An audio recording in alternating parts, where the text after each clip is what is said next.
Seksioni për hetimin e trafiqeve në Durrës ka finalizuar operacionin policor të koduar Storm 15, duke goditur një bazë të ushtrimit të prostitucionit dhe shpërndarjes së drogës. Pas një hetimi 2 javor me metoda proaktive, forcat operacionale kanë vënë në pranga 2 shtetase braziliane, N.P. 26 vjeçe dhe M.B.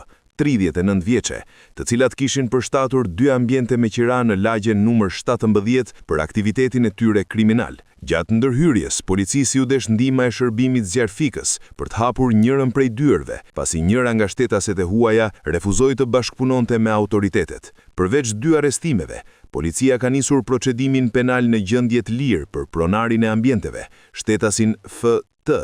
30 vjeç, si dhe për një klient, shtetasin H.Sh. 22 vjeç. Në cilësinë e provës materiale, u sekuestruan pasaporta, shumë aparash, 8 aparate celular, një pajisje DVD, bloqe shënimesh dhe sasi të vogla lënde narkotike kanabis. Materialet hetimore i kanë kaluar prokurorisë së Durrësit për akuzat e prostitucionit, përshtatjes së ambienteve dhe shitjes së narkotikëve.